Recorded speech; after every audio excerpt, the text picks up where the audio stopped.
c'est le début. Monsieur Trump, vous et ceux qui pensent comme vous, croyez toujours que l'Afrique tremble dès que le mot sanction est prononcé.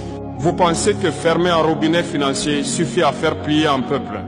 Mais dites-moi, qu'avez-vous fait de notre obéissance passée? Nous avons obéi, nous avons signé, nous avons suivi vos recommandations, vos plans, vos réformes. Et en échange, plus de pauvreté, plus de dépendance, plus de chaos. Alors aujourd'hui, Monsieur Trump, quand vous agitez la menace des sanctions, vous nous menacez de quoi exactement? De continuer à souffrir comme avant. Vous nous dites, si vous désobéissez, nous allons vous isoler. Mais isoler de quoi? D'un système qui nous exploite, d'un commerce qui nous appauvrit, d'une aide qui nous enchaîne. Votre isolement ressemble à une libération. Monsieur Trump, vous venez d'un pays qui a grandi en défiant un empire.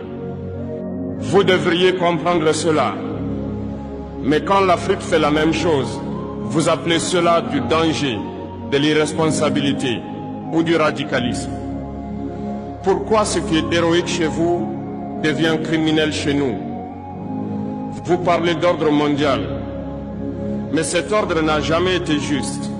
Il a été construit sans nous, contre nous et sur nos ressources. Or, un ordre injuste ne mérite pas d'être respecté. Quand vous menacez l'Afrique, vous révélez une vérité simple. Vous avez peur de notre indépendance. Pas de nos armes, pas de nos discours, mais de notre liberté de choix. Monsieur Trump, regardez bien ce qui se passe. Des peuples qui n'avaient plus rien à perdre ont décidé de ne plus rien céder. Et un peuple qui n'a plus peur est ingouvernable depuis l'extérieur. Vous pouvez punir des gouvernements, mais vous ne pouvez plus punir des consciences. Vous pouvez faire pression sur des élites, mais vous ne pouvez plus étouffer un réveil populaire. Aujourd'hui, je vous le dis clairement, nous préférons la dignité sous pression à la prospérité sous domination. Et ce choix-là, aucune sanction ne pourra l'effacer. Monsieur Trump, ce que vous appelez défi, nous l'appelons survie. Et quand un peuple lutte pour sa survie, il ne recule plus. Monsieur Trump, vous accusez souvent l'Afrique d'être pauvre, instable, dépendante. Mais vous oubliez toujours de dire pourquoi. Vous parlez de corruption, mais vous oubliez qui a acheté nos dirigeants. Vous parlez de chaos, mais vous oubliez qui a tracé les frontières du chaos. Vous parlez d'échec, mais vous oubliez qui a vidé nos richesses. Soyons clairs, Monsieur Trump, l'Afrique n'a pas été pauvre par hasard. Elle a été rendue pauvre par un système organisé. Or uranium, pétrole, or cobalt, cacao, coton, tout est sorti d'Afrique. Mais la prospérité, elle est partie ailleurs. Expliquez-moi alors comment un continent aussi riche peut-il rester pauvre sans un pillage massif? Vous avez pris nos matières premières à bas prix. Vous les avez transformées chez vous.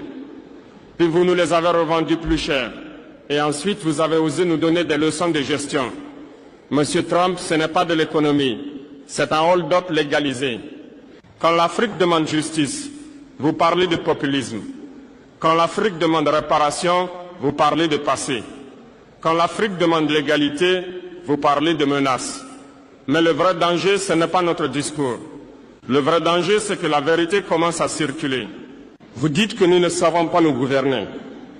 Mais comment gouverner librement quand chaque décision stratégique doit être validée à l'étranger?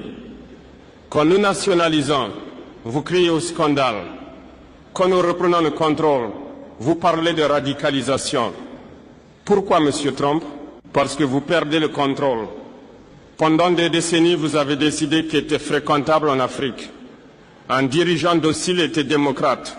Un dirigeant indépendant devenait dictateur. Ce langage-là, les peuples africains ne l'acceptent plus.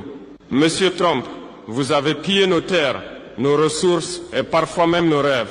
Et maintenant que nous disons stop, vous nous accusez d'être ingrats. On ne remercie pas un pillard, on lui met fin. L'Afrique ne vous doit rien. C'est vous qui avez une dette morale envers elle. Et cette dette, elle n'est pas seulement financière.